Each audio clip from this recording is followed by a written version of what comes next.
the cloud. We'll see. Okay, I'm now recording just to let everybody know. Certain people need to know. I will contain myself. Okay. So whenever I have an address, the first thing I do is I go to the matrix and I go to real list because there's a few things that I want to look online first. So I go to real list, and this is why I waited till everybody got, so you can see exactly what I do so that you guys are all on the same sheet of music as me. So I go here and I use, again, I went to real list, that's where I went. Type in the address and I hit search.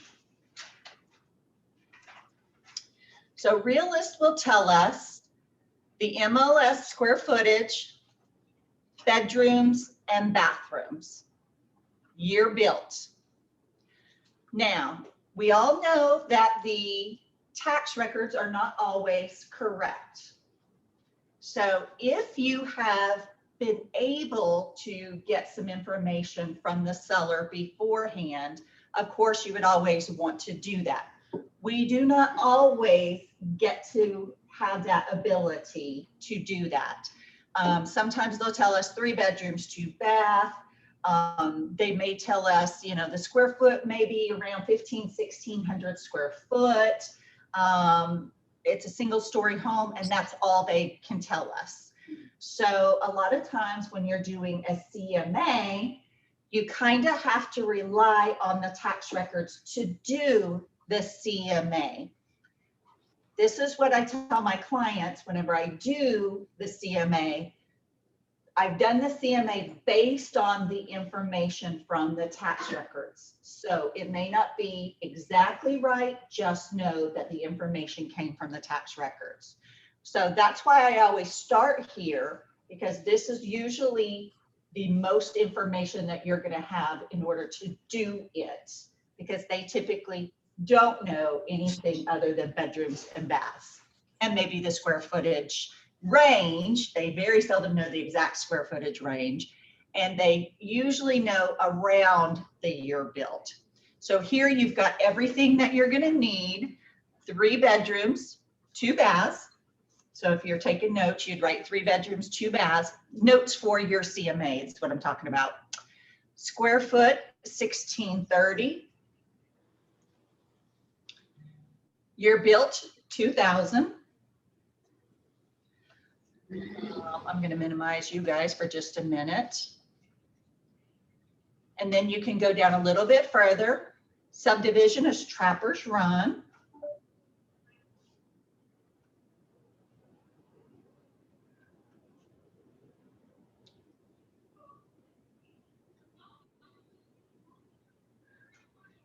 And then right here, it tells you lot acres, 0.48. Then this is a little bit about the house. It's a ranch built on a slab. The exterior is frame. Says the ground floor is 1342. So right here, bingo. Great, I'm glad that this has it. Ground floor area is 1342, but up top, it said that square footage was 1,630. So what does that tell you right there? Does that have a bonus room? Probably has a bonus room. Now, we happen to have the seller on the line, so I'm going to ask her, Shanae, do you have a bonus room? Yes, ma'am. So see right there, doesn't say that there's a bonus room anywhere. But do you see why the tax record right there shows that there's a bonus room? Did you guys all see that, or do you want me to show it to you again?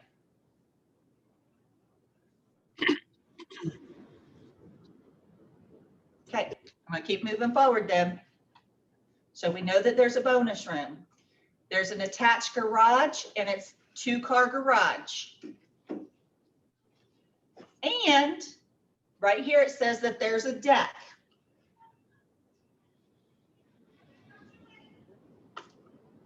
So we have some information about this house already. Okay.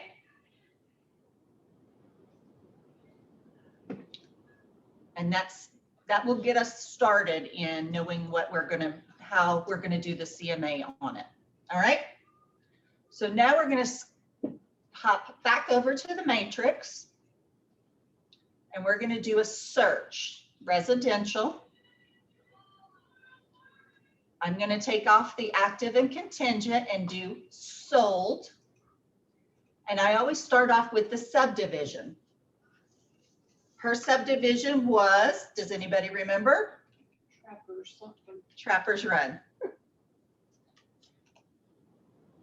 Okay, down here it says there's 2 matches. I can do a CMA based on 2. However, I always prefer to have more than 2. And because we're in a class, I'm going to show you guys a little bit of a trick. So I'm going to take out the subdivision and I'm going to put in the address of the property up here. 207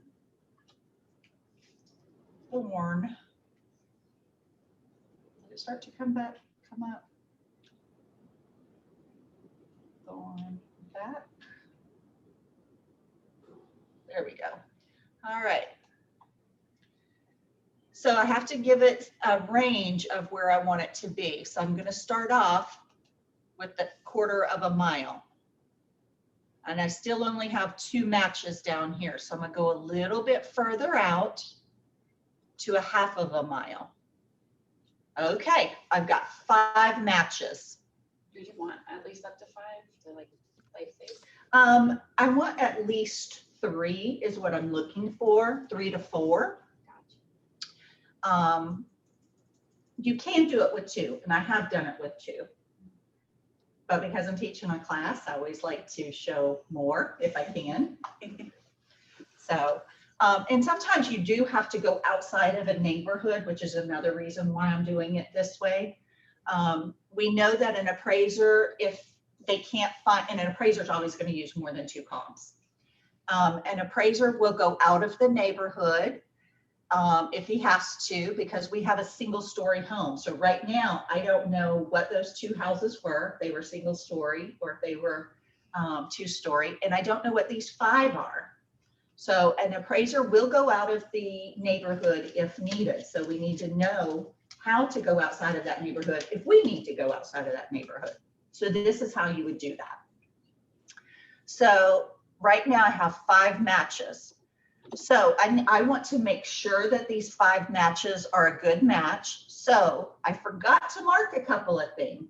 And I did that on purpose so that I could show you guys, because sometimes this number right here will jump up just between that 1/2 and that 1/4. It'll jump up from 2 or 3 to 25 sometimes. And you do not want to be looking through 25 homes because that's a lot. Because sometimes you don't have, how long did we have on Fridays, Lisa? Not long. And did that not happen to us? That we jumped up? Yeah, we did. So, yeah. So I forgot to mark single family residence. And I forgot to mark standard because we don't want to have any foreclosures or anything. So that number didn't change. So we're going to go and we're going to look for style because we know that hers is a ranch. So I'm going to mark 1 story. I'm going to do 1.5 stories because, hang on, it's not mine. 1.5 and 1 story because we don't know how the agent put it in. And I'm going to mark ranch and ranch with a bonus and single with a bonus. How did you get that to pop up? I'm sorry, mine didn't pop up to that. That's okay. Hang on. Let me go out of here. Over here on style, you see where it's stacked up on the side. If you click on it. Okay. So I'm going to go back and hit 1 story, 1.5 stories. Ranch with bonus, and single with bonus. And again, I'm marking all of those because we don't know how the agent input it into the system. Because Us old timers, I would have put it in as ranch with bonus. But not everybody does it my way because we used to not have, we either had ranch or ranch with bonus. We didn't have single and one story. We didn't have all of those. So us old timers are going to probably use the same things.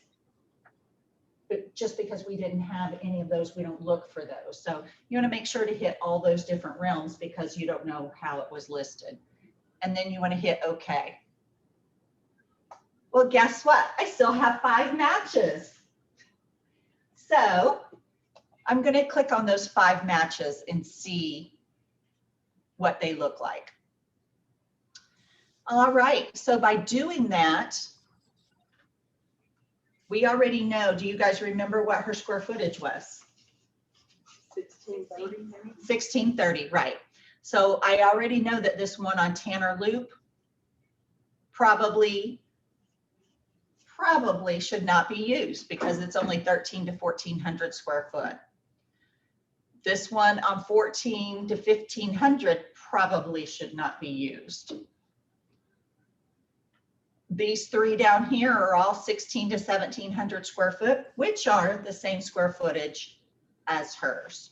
So they would be the better ones to use. Even though they're not in her subdivision. That's perfect, see? And that's why we're having this class. Remember I said I always like to have 3 or 4? Even though this one is much smaller than hers, because it's on her street and her subdivision, I'm still going to use it as a comp. I'm going to bring it in as a comp.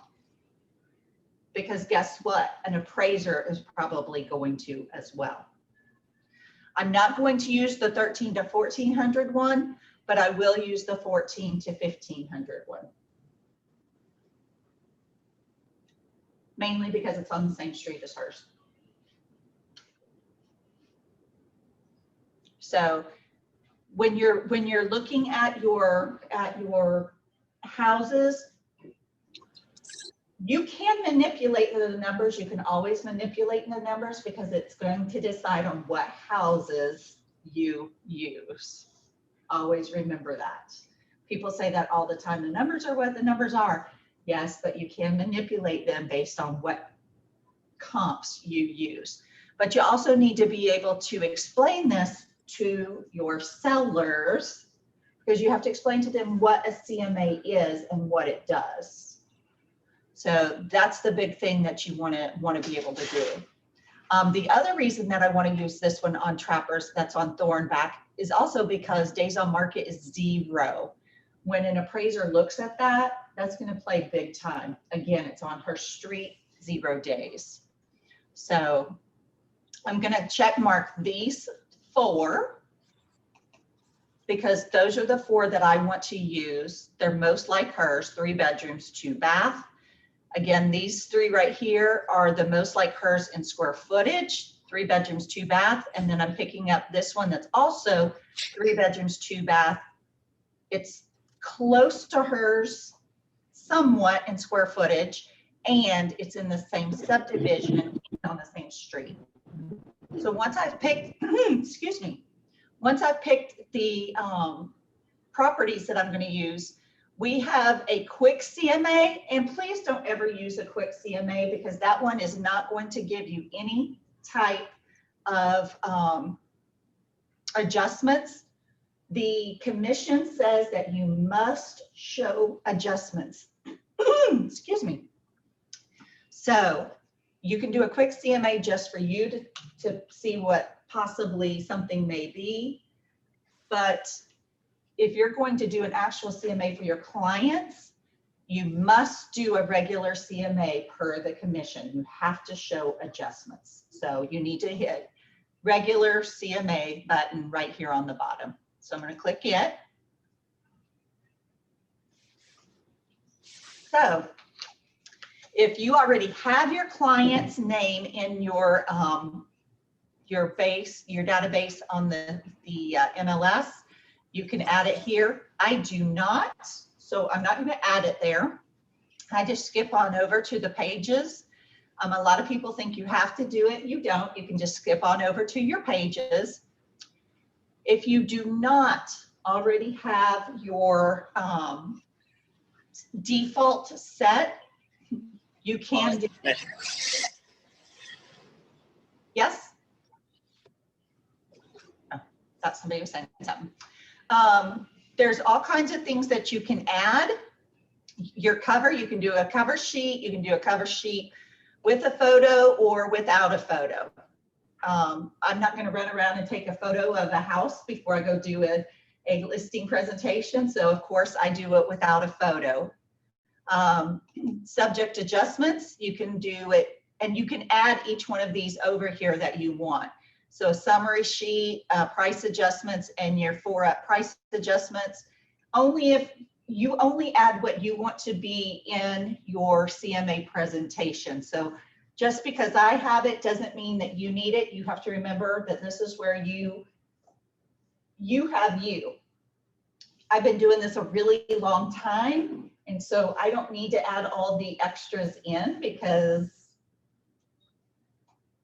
I just don't. I talk and tell them what they need, but sometimes I will add them in depending on who I'm meeting.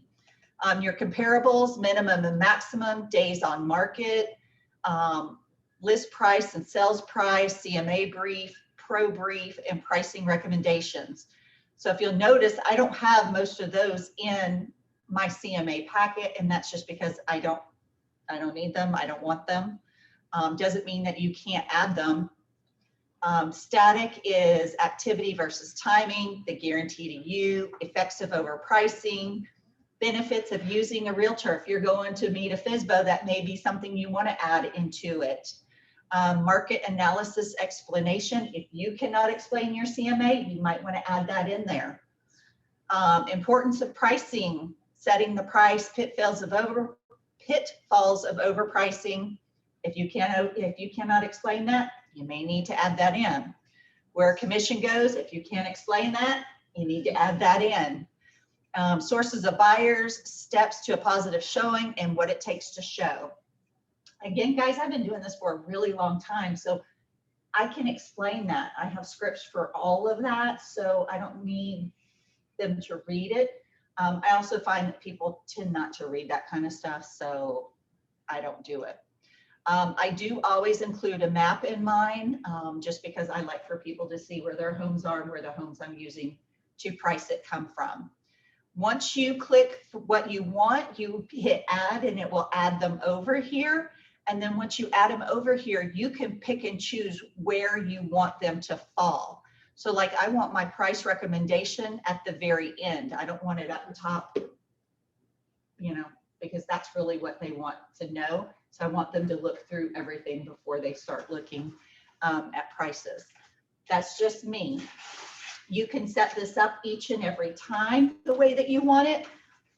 If you know that this is how you're going to do it every single time, you can hit set default and it will be set this way every single time. And then if you want to add something or take it away, you can do that and it will be that way. So this is how mine is set up for every single time. I'm not changing it. I'm just telling you guys that that's how you can do it. It makes it go a little bit faster though if you do set it as a default, just because then that piece goes a whole lot faster. So we're going to go to the subject. If the property has ever been listed before, you can cheat and put the previous MLS number in here and hit fill, and it will fill all that information in for you, which makes life so much easier for you. But we are not going to do that today because it oftentimes has not been listed, or if it has, it was listed before the switchover in our MLS. So we're going to do it the old-fashioned way because I want you guys to know what and where to put the things in at. So we are going to manually fill it in. So you do not have to do a street direction prefix, but you have to put in the street number. And then you have to put in the street name. There's a few things that you have to put in, a few things that you don't. And so that's mainly why I want to do it manually so that you know what you have to put in. Street suffix is drive. Okay, zip code 28376. City Fayetteville. I think it was That would Rayford, be wasn't it? Rayford, ma'am. I'm like, yeah.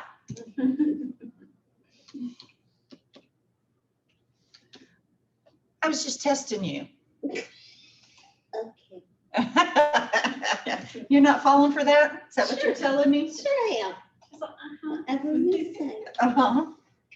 All right, bedrooms, 3. Baths and half. You need to put something in all of those: beds, baths, and halves. Garage spaces, 2.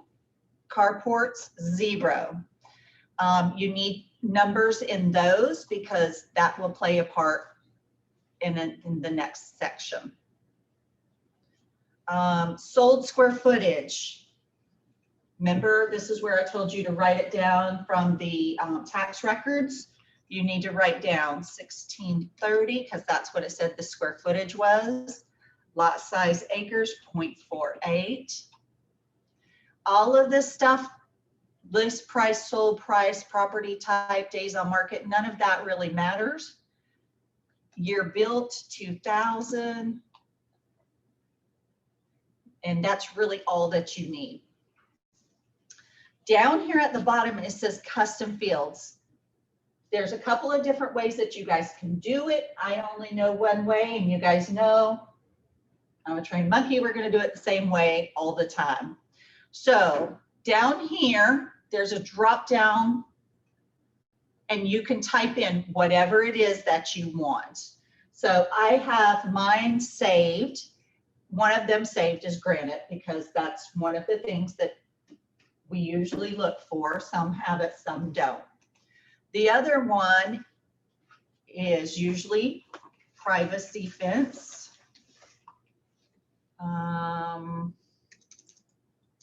Privacy fence. And one of the things that I already know because we saw it on her tax sheet. Does anybody remember what her tax sheet said? A wood deck. A deck. Perfect. Thank you. Somebody was paying attention. A deck. So those are a few things. And again, you can save this down here, save custom fields as default, and then it will always be there. That's why I have granite saved as a default for mine. So is there anything else that you guys would like to add or you think we might need to add?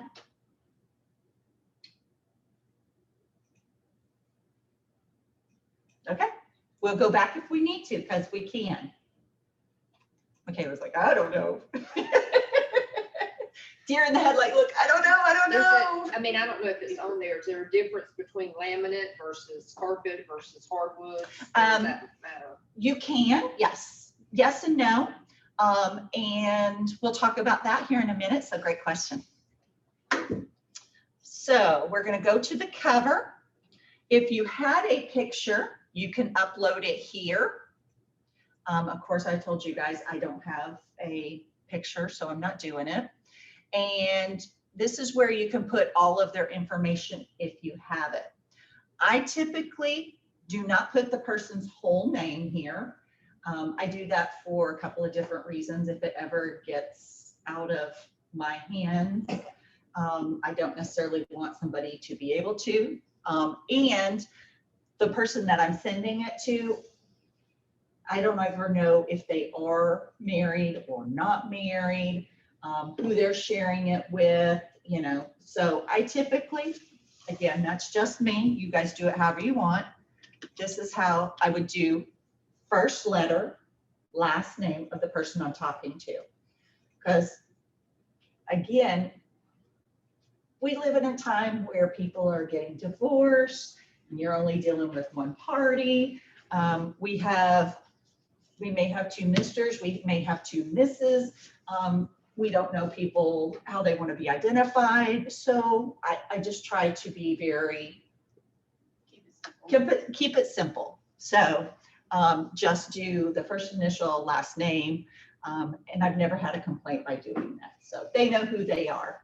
But my biggest thing is if for some reason it gets out of my hands, they don't always know who that other party is. So now we're going to go to the fun part. This is my favorite part. I don't know if Jody's on here, but this is Jody's favorite part too, I think. So these are the comparables that we are using, and this just kind of gives you another chance to add or take to it. You can actually, if you know, oh gosh, I know that there's another one down the road that just sold, you can come back and add it because see, it says add from listings. You can go back and add another one. Or if you decide that one needs to come off of here because maybe you've thought about it a little bit, you can take it off from here. So this is just one next chance that you can do that. Map, remember I told you I like to add the map because then it allows people to see where the properties are that you are using. So this is our property. These are the others that we're doing. So again, they're all within a half a mile, even though the map doesn't really look like it, they're all within a half a mile. All right, adjustments. So I meant to print out my list. For those of you, Nikki, where are you going? I actually have a list, I have a showing in like half an hour, so I am gonna be leaving, but right now it's just the bathroom. Thank you for calling me out. No. I was going to ask you, whenever you come back, will you get the things off the printer? Yes, ma'am. See, and that's why I was calling you. I'm like, are you going to get something because I'm going to print it? She's like, I think so. Be careful out there. Oh, see, you just don't know when you're walking out what you're going to get to. So those of you that are in Zoom land, we do have on our Keller Williams Facebook page, we do have in the file section, I'm not on Facebook on the office computer, so I can't do it there. But we do have the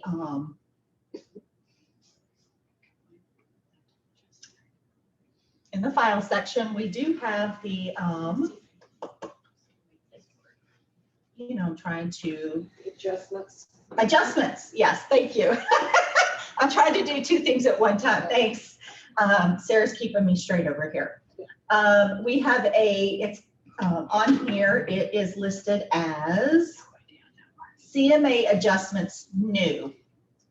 And it gives you all the prices for the different things on the CMAs that we do.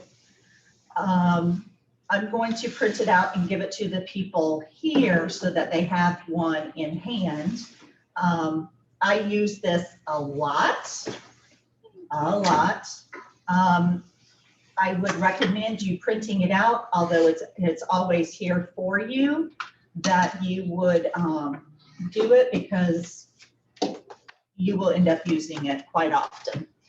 But this is where you will get your values. And just so that you guys know the values and where they came from, our previous broker in charge got, she had all the agents within like 2 months send her all of the appraisals that we all had done.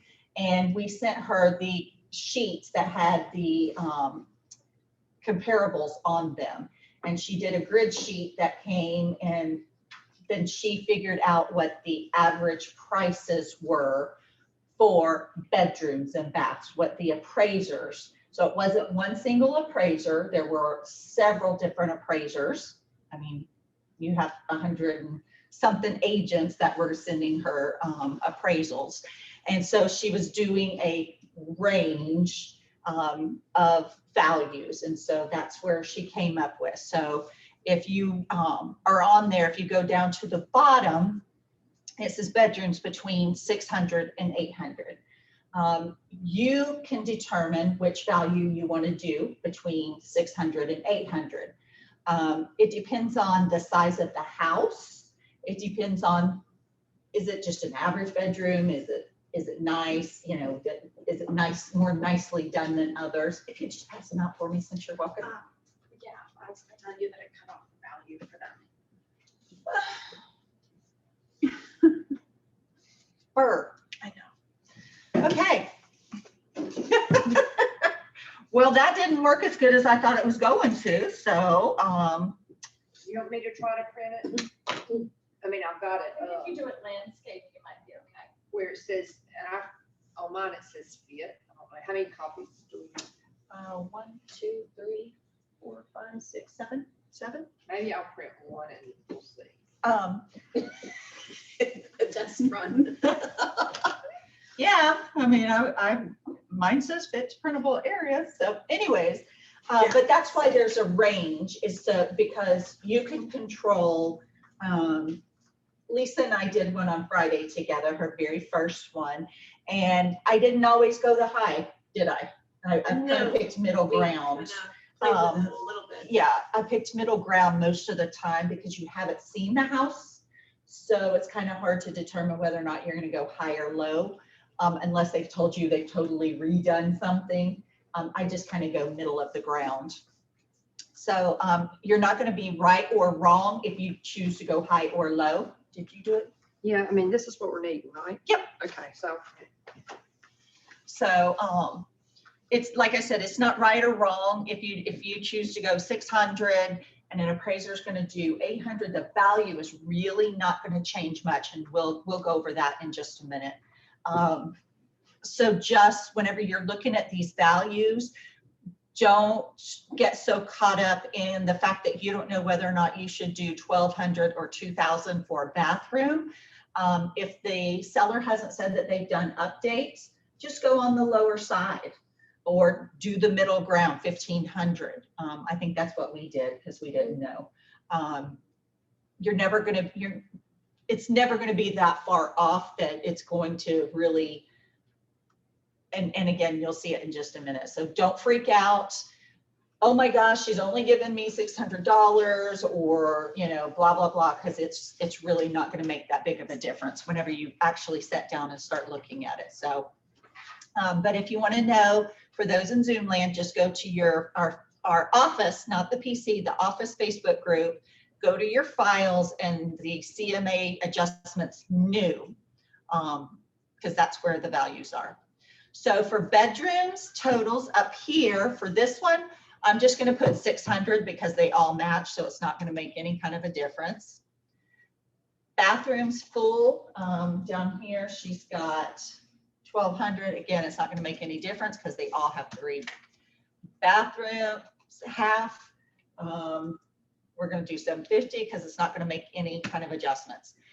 Normally at this point in time, if there are any adjustments, it's going to show up right here. But right now we don't have any different adjustments. So garage spaces, normally for a 2-car garage, if you look on your list, what does it say for a double car garage? $6,000 to $7,000. But what does it say for a single garage? So what kind of negotiations do you make for here? We'll put 7,000 here. So what would you do for this one right here? Does anybody know? Put 5 because it's. You're actually going to add $2,000 because you have to bring it up to the value. So if a 2-car garage is only worth 7,000,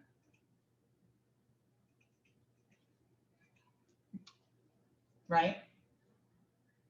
Right, yeah. I see.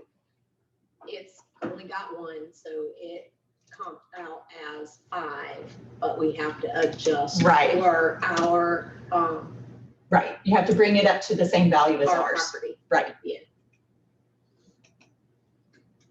I just want to make sure we were all on the same, you guys were with me. Just trying to find a way to say what I was thinking and Yeah. make it make sense. And the reason that I had you guys earlier put 0 for carport, because if any of these had a carport, we would need to give a value for the carport. This is where you start giving values and taking away values. So we're not doing anything for construction. Not doing anything for sold. So this is the one that throws people off a lot. Sold square footage. So we are going to jump back to our comparable page. And let me find the scoot over button. All right, so I need somebody or everybody, depending on who wants to do it. You need to get your calculators out. You are going to divide the closed price by the actual closed square footage. So remember this one that I said that that wasn't close in square footage? They actually had the square footage wrong. It should have been 15 to 1600 square foot. So I need you guys to give me some prices per square footage for all 4 of those.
You guys got numbers for me?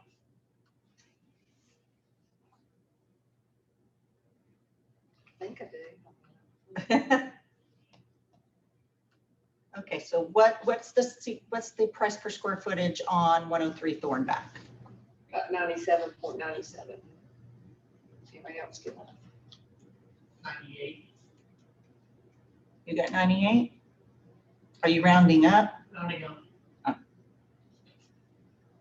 Okay, what is 228 Rushmore? I got 96.56. Okay. 177 Valley Court?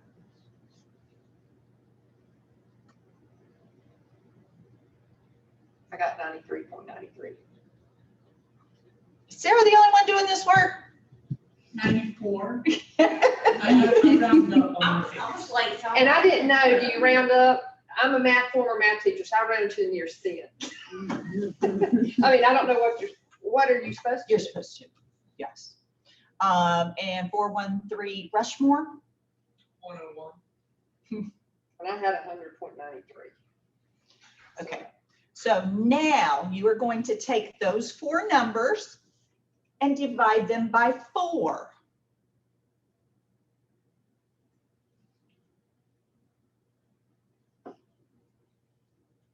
Like take the average of them, you mean, like add them and divide by 4? Add them and divide them by 4.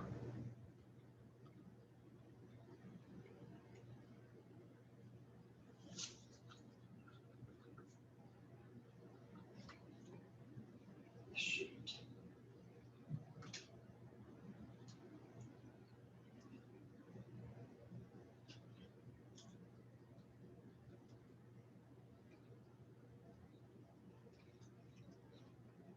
Is everybody with me in Zoom land?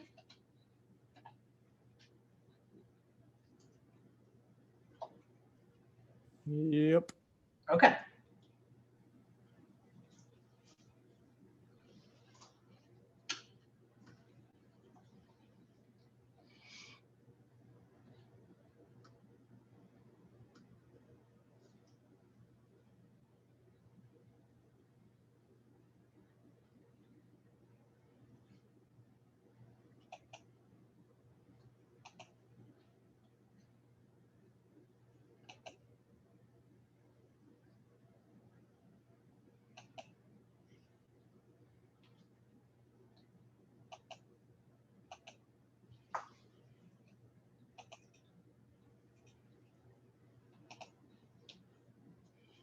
Okay.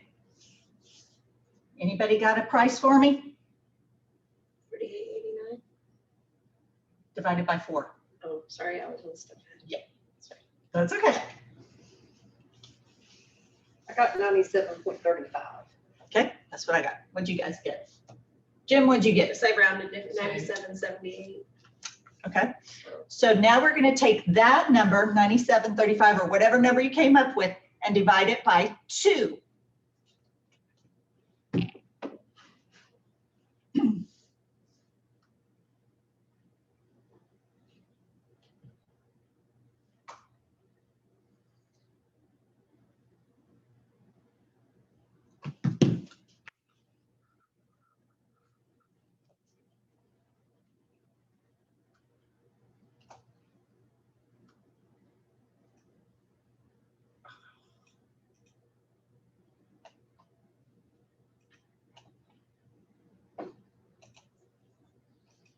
All right, and what we come up with? 48.67. Okay, now we round up 49 Okay. because it will do it automatically. Now, why did you divide by 2? I knew somebody was going to ask me that. Because that's what I was told to do. Okay. So the reason I was explained, because I did ask, is the first time that you divide, you were getting the average price per square foot. But all homes have the same thing as far as roofs, foundations, walls, and things like that. So when you divide it that second time, you were taking all of that out, the walls and everything. And so that's what's left. Don't know if that's true. That's just what I was told. But this is what appraisers do and it works. So that's why I do it. Again, I'm a trained monkey. So, okay, I'm going to point out, I'm going to ask you guys to stop right there with that adjustment made. If you look at your prices over here, you will see that they changed. I'm going to take out the 49.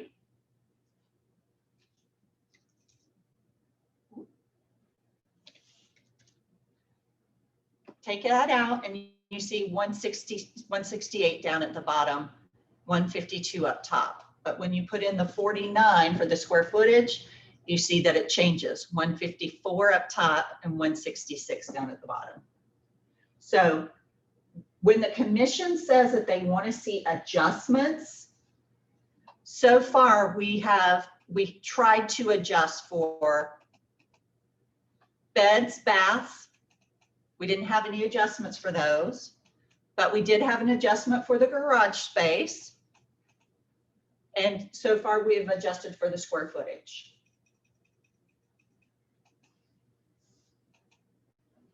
Can't really adjust for lot size because most of the lot sizes are right about the same size. I don't really ever make an adjustment for lot size if it's in a subdivision. It's really hard to do inside of a subdivision because almost all lots are between 33 and 35 inside of a subdivision. So I don't even bother. Year built, same thing. You're going to have a really hard time doing any type of a adjustment when they're built so close together. So we have a few other adjustments that we can start adjusting for. Granite, privacy fence, and deck.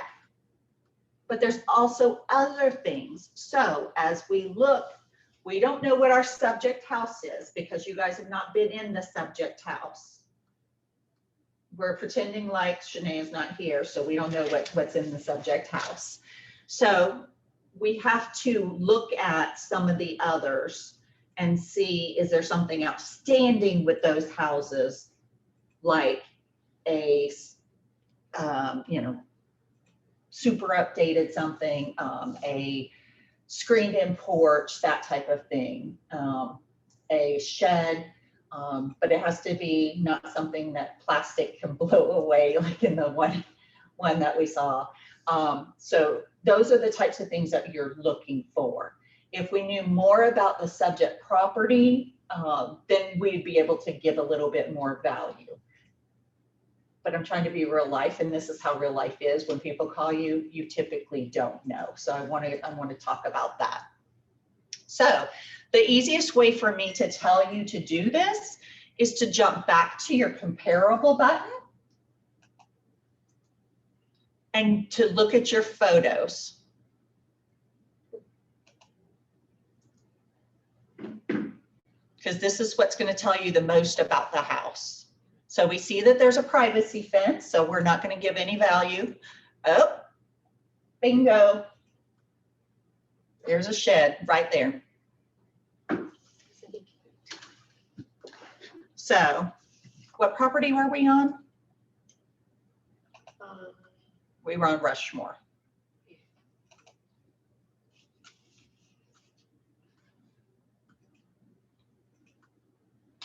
And I always make notes because we're going to have to go back and give value for that one. Huge yard. Oh, they also have a deck, so we're not going to give any kind of value for that.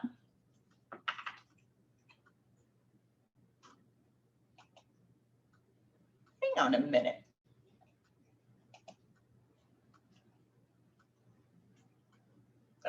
No, sorry. Thought that was my client. I'm like, wait a minute. So you can see all the different photos in the house. It's got laminate throughout it. Looks like tile in the kitchen.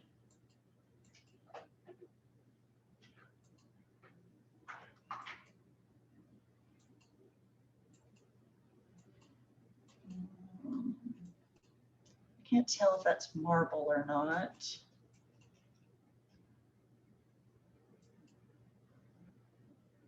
Two-car garage. Looks like Formica. Is it? Because it's got a sink like on top. Mm-hmm. Okay. So, and it doesn't say anything about having it, so we will go to the next one. 177 Valley Court.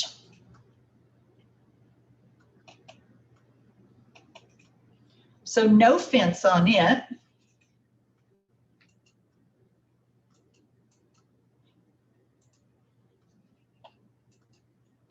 You guys with me?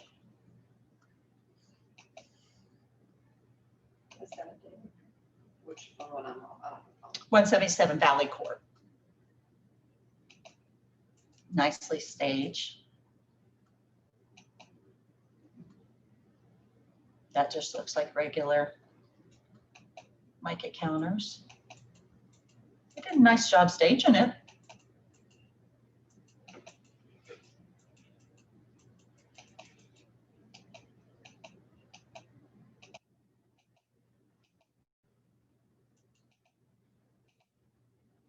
Oh, they got a deck.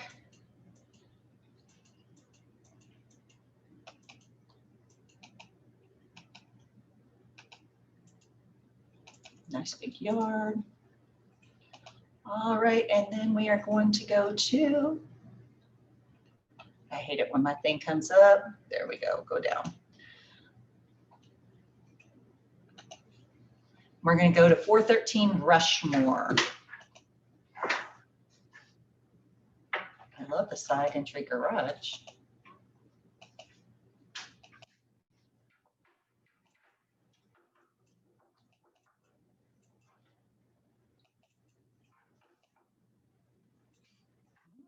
That looks like maybe granite. Maybe. What y'all think? I think so. Here's the sink, yeah, with the Mhm. house sink, I would think so. Are y'all seeing what Sarah's talking about with the sink? Because I have you guys on the phone, see how the sink is underneath right there?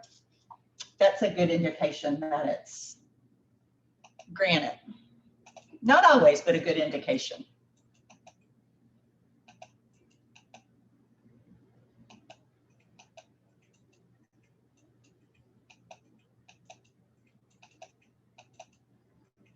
Okay, no deck, but they do have a patio.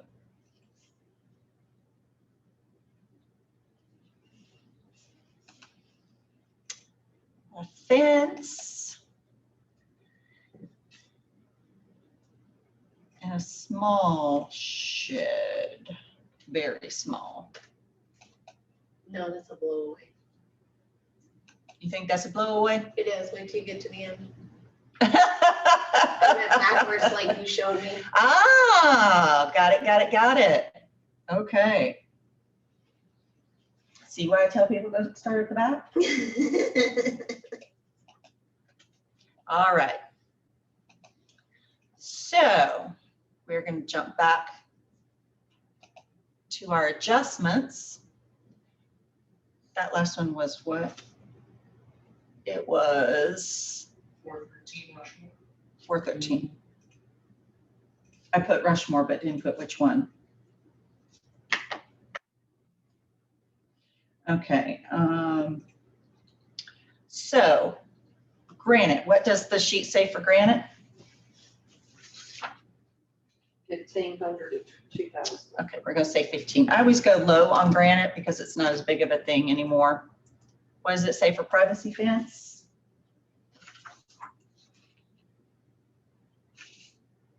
Come on, Sarah's not the only one in here. Help me out, guys. 3,000, 1,500 to 3,000. Okay. These were all big yards, so I'm gonna say 2,500 because none of them were new. Decks, 500 to 800. we'll go 700. Because lumber's gone up. Okay. Oh, wait a minute. What are we missing on here? Shed, I love it. patio. Okay, so can we go back and add it? Mhm. Yes. Where do we go back? Subject. Subject, yes. I love it. You guys are on it.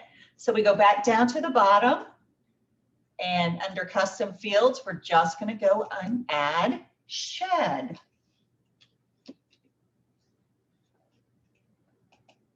See, I can't trip you guys up. By the way, this is really how it works a lot of times, guys. All right, and shed. That was a nice looking shed. You had a garage door on it, so you know it was big.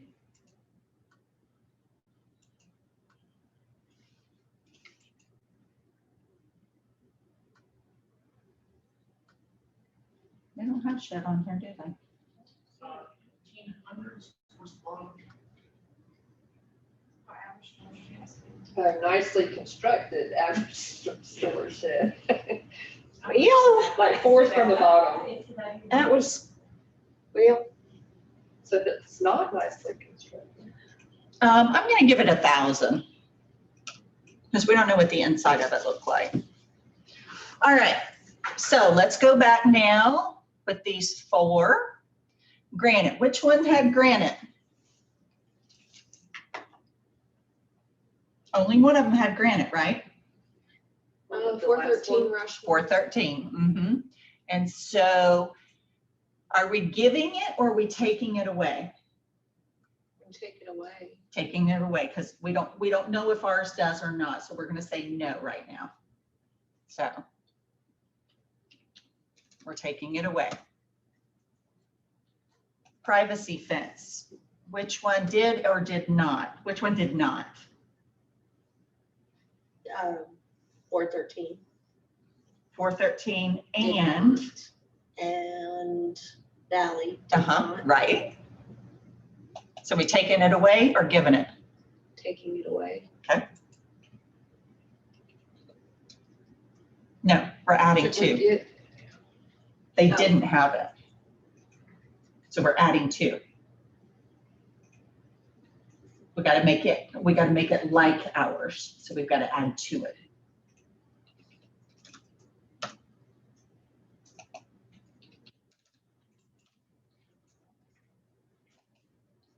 All right, deck. $228 had a deck. 177 had a deck. 413 did not have a deck. So we have to add to make it like ours. And then the shed. Which one had the shed? 228, right? 228 Rushmore. So are we adding or are we taking away? Taken away. Taken away. So if we were going out on a listing appointment today without knowing much about our listing appointment, here's what you could say: low, median, average, and high. Now, I'm going to show you guys a little something. I'm going to change this shed, and we're going to say $5,000. And I want to show you guys, now remember right now, 165, 156 and 165 are our numbers. $5,000, we'll just say, because laminate versus hardwood. People get up in arms about, oh, this one's got really hard wood. I want you guys to think, and I'm going to take this away. And we're going to add, everybody's gonna, yours has it, nobody else does. Because people think, oh, I have something that nobody else has, and it doesn't change it a whole lot. Remember, it was 156 and 171. Just give it a little bump. Yeah, it gave it a little bump. So these people that get, you know, oh, I just paid $10,000 for something, they're only going to get 5,000 and they don't get the full 5,000 on the price.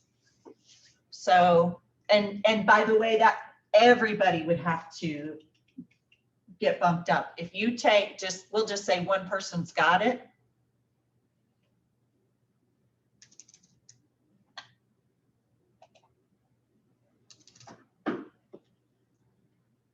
See, it changes.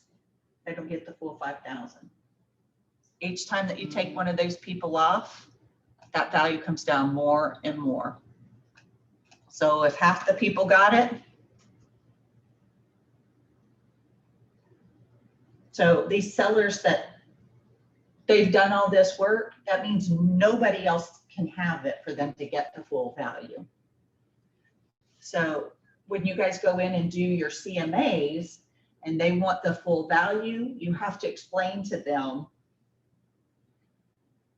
it's more of an update, not an upgrade.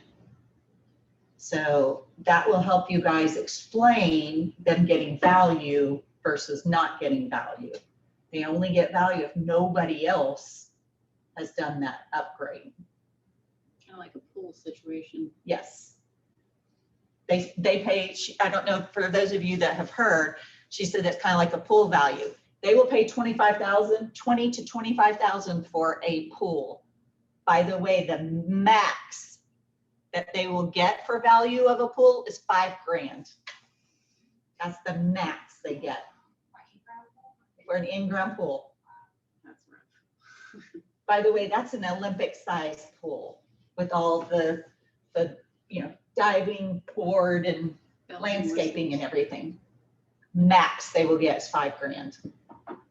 So if your people are asking about values of pools, they're never going to recoup it, never. So people get really stuck on whether or not, the bedrooms or the baths, or, you guys can see right here that $1,200 is not going to make a big difference. $5,000 didn't make that big of a difference. So $1,200 is not going to make a big difference. You do want to give everybody as much value as you can, but don't kick yourselves. Don't beat yourselves up. Trying to get every nickel and dime on here. There's a lot of stuff on here. It talks about tile backsplash, crown molding, fireplaces, garden tubs, jetted tubs, covered porches, screened porches, sprinkler systems. Like, you can get really nitpicky with all of this stuff. The problem is if you do it with one, you have to do it with all. And for instance, let's go with sprinkler system. Your client has sprinkler systems, but most of these sellers don't say whether or not they have sprinkler systems. So if you take value away because these other people are give value and then come to find out they have a sprinkler system, well, immediately your CMA is off. So when you go out to do a CMA, you have to let people know first and foremost, you are not an appraiser. You are giving your best guesstimate at the value based on what you know. There's a big misconception about people trying to give the exact value. You cannot do that because you are not an appraiser. So please let people know first and foremost, you're not an appraiser, because you don't have exact values. These are guesstimates based on what appraisers have given in the past. This is about a year and a half old. We don't know what values they're giving today. So that's your first thing. We don't know what values they're giving today. And like I just used with the sprinkler system, if you're giving value for a sprinkler system and they're not saying it, but yet they have one, guess what? Your CMA is immediately going to be wrong. So don't give the impression that you guys are the know-it-all, be-all, end-all, and that you're giving the perfect price, because you're not, and that's okay, because you're not supposed to. Second of all, your CMA is only good for the day that you do it. As soon as a house sells, guess what? Yeah, the CMA changes, because now there could be a better comp available. And it may go up or it may go down. So it's all, and that's one of the reasons why I don't do all of the pages on my CMA, because we have I do more explaining the CMA, what it's intended to do. It's intended to start you out on a price so that you know where to start out. It's not to tell them exactly what it's worth, because I can't do that. I'm not an appraiser. I come up with my numbers based on what has sold around them. And then I do this. So just be really careful when you're explaining your CMA. And then you come to the pricing portion, and it says suggested price. I never tell them what they should price their home at. Never, never, never, never, never do I tell them what they should price their home at. That's always their choice. What I do tell them is low is in foreclosure kind of state, medium is average condition, high is turnkey, ready to walk in the door and do nothing with. You tell me where you want to price your home. Well, they know if it's turnkey or not. I've done CMAs where the high, I knew it was high. There's no way that they could get that price. Even though my CMA shows it, I know that they couldn't get that CMA. And I tell them, I know that that CMA, that is way too high for your neighborhood. You cannot get it. And you know what? They'd go, oh yeah, no. Yeah, we need to be lower than that. But can we try this? Sure, it's your home. We could try it. Just know that has to appraise. Because guys, this is where you show your value. This is one of the ways that you show your value. They look at Zillow and Zillow's telling them their house is worth $185,000 and you're coming in telling them 166. Are you able to tell them why Zillow's wrong and you're right?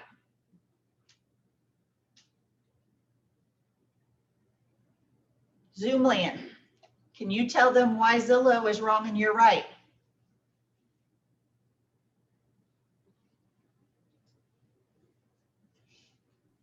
I don't have a good script for that yet. I love it. But that's why you're in coaching.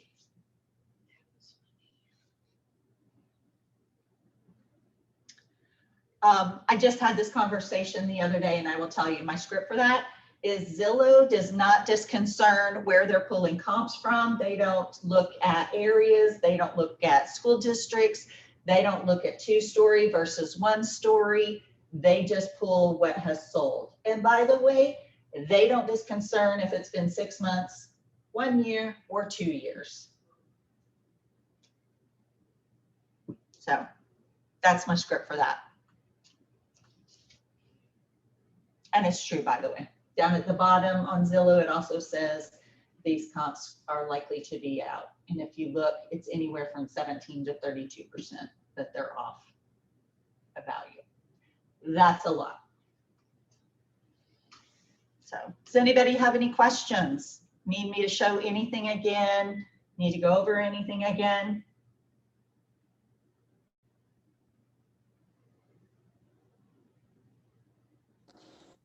Hello? Hello? Yes, I wasn't able to go through the whole process. I don't know if it's because I'm still on provisional status. That shouldn't have anything to do with it. After I went to the where's my contact? After I went to where you can put the contact, that first area where you have start price, and then I wasn't able to go further than the price, I think. Let me see. I'm not sure if I needed to select a contact or so. No, you go past that. You don't put a contact name in, you just go straight to pages. To pages. Mm-hmm. Yeah, I wrote the steps down though, so. Yeah, you don't have to put a contact in, you just go straight to pages. Okay. Because we have a bunch of PCs, a bunch of provisionals in here, and they all were able to go, so. Okay. And that's all. But Okay. I went with you. Perfect. Anybody else? I would definitely suggest you guys come to your pages and do your default, because that will help you in the future, save you some steps. Just go through and see what the different pages are, whether or not you're going to need them or want them. You can also upload custom pages if there's something in particular you want. Once a month, they send out the lore, the language of real estate. That talks about Keller Williams and our numbers. Some agents use that in their presentations. Pretty much this is my listing presentation. I don't do another listing presentation. This is it for me. Some agents do a different listing presentation, and this is part of it. So every agent has their own, so you guys set it up however you want. For me, this is it. This is all I go in with, other than a list of actives, pendings, and solds. So for me, this is it.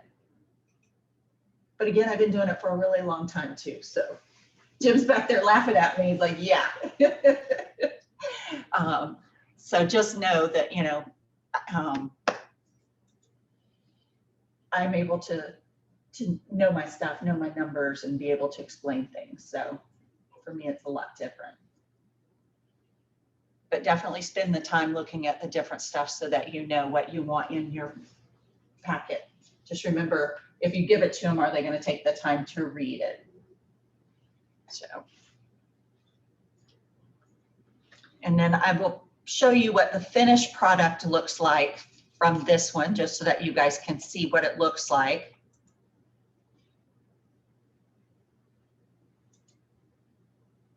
So this is what it will look like. This is the cover page. Again, I don't have a photo.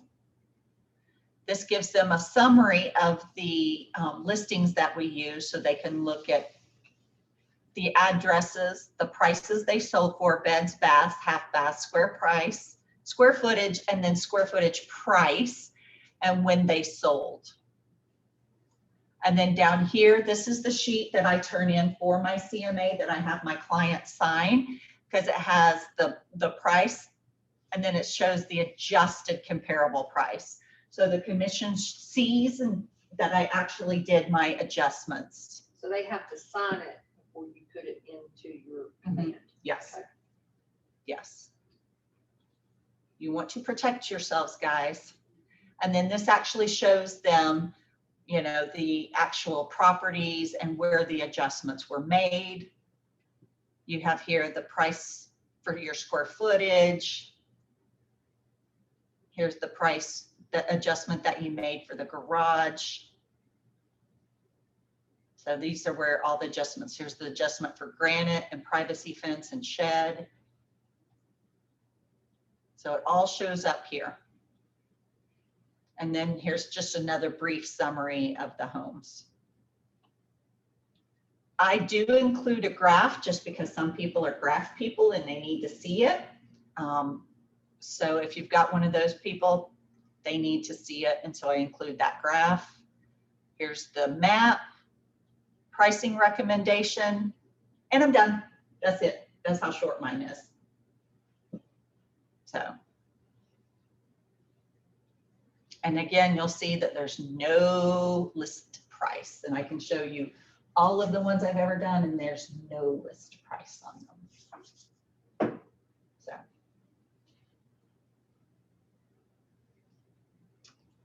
all right, anything else? Any questions? Any help? That was awful So easy. an outdated home that definitely needs updating. I mean, the low would probably be the best. Yes, probably. I will sometimes go back and add in the adjustments. I will sometimes add an adjustment for updates. If mine is not updated and all the others have been updated, I will sometimes do put updated here and then give them, like, if I think all the updates are like $10,000, I will do an update for $10,000 on all the others, and it's going to show up there. If it's in bad need of repair, I won't do that, and I'll just tell them it's low. Has the listing agent required to give this to the buyer's agent? I'm sorry? That is the listing agent required to give this to the buyer's agent? Oh, no, no, no, no, Or no, they no. don't create their own? No, no, no. This is between you and your client. No, they can ask for a copy of your CMA. My personal home, all this was in my packet with my personal home as a buyer. Really? That's why I didn't ask. You don't think your agent prepared it? No, I know she didn't. Wow. Yeah, it was in my packet with my stuff at closing. Wow. No. I would never give this up. I personally wouldn't. Even if, you know, if Sarah and I were in a cross deal and she said, Sean, I want a copy of your CMA, I would not give it. And I've been asked for it lots of times and I tell them, nope. So what was they have pictures of the, like, my comps in there in the packet and the prices and stuff. That's what we Was it a pre-market CMA maybe? It might have been. I have to go back and look. Because sometimes a seller will have a pre-market appraisal. And so sometimes in those instances, they will share it. Okay. In a buyer's market, you will see that happen sometimes because they are trying to market their home. And so they will say, we will have a pre-market appraisal done. And we'll just say, for instance, this one is 166. So they will market it at 165 and then say lower than appraisal to try and get buyers to come there thinking they're getting a good idea, good deal. And so then they may have given that, but it's hard to say without seeing what it is. But that's a selling tactic that we would sometimes use if we could talk our sellers into doing it. I mean, I had a seller one time that wanted to really overprice her property, and I talked her into doing a pre-market appraisal, and I uploaded it into the system so that people could see it really was, because it was really dated. Really dated. But it was on a couple of acres and it was in the middle of Fayetteville. So, you know, people were trying to say it was way overpriced. I was like, actually, no, we're not. Because we had a pre-market appraisal done. So I did include it. But as a buyer's agent, I do know some buyer's agents that are doing CMAs now, which is great because you do need to know if, you know, how far off your people are. But in a buyer's market, we were definitely doing CMAs on everybody. And so I would oftentimes include that with so I think that's where Sarah was asking if that's what it was from your client. But buyer's agents definitely need to be knowing how to do CMAs so that you can make sure that your people, I think it was, I'm not sure if Adele is on here, but Adele had a client that was buying a house that he knew when he wrote the offer that it was not going to appraise. And so he was able to, you know, let his client know before they ever wrote the offer that it was likely not going to appraise. And it didn't. So, you know, those are things that you need to let your people know if they're willing to write an offer over appraisal price. You need to let them know that that house is not going to appraise so that they're not shocked when it comes back and it's not appraising. So even as buyer's agents, you need to be doing CMAs for your clients. Doesn't necessarily have to be as intense as a listing, but you need to know how to do them so that your buyers are not shocked. And if they come back and say it's not appraising, you know whether or not it should be or should not be as a buyer's agent. Anything else? You guys have another 30 minutes. I have a question. It's a scenario, actually. I'm going to be listing a house. They were under contract with someone previously. There was a true appraisal done back in June. Mhm. So their asking price on this other contract was the highest, you know, and it is an outdated house. Mhm. They also had a home inspection. And so now the sellers have done repairs. They're not updates, they're repairs. Mhm. But now they're telling me, they said, well, we're going to ask more than the last one because that other contract fell through. And it's because of the money they put into the repairs. But in my mind, I'm thinking repairs don't add value. Am I wrong in that? I mean, it's, You're absolutely so right. they're wanting to ask more than what the, you know, appraisal was. I'm like, oh my gosh. That is a really, you see sellers do that a lot.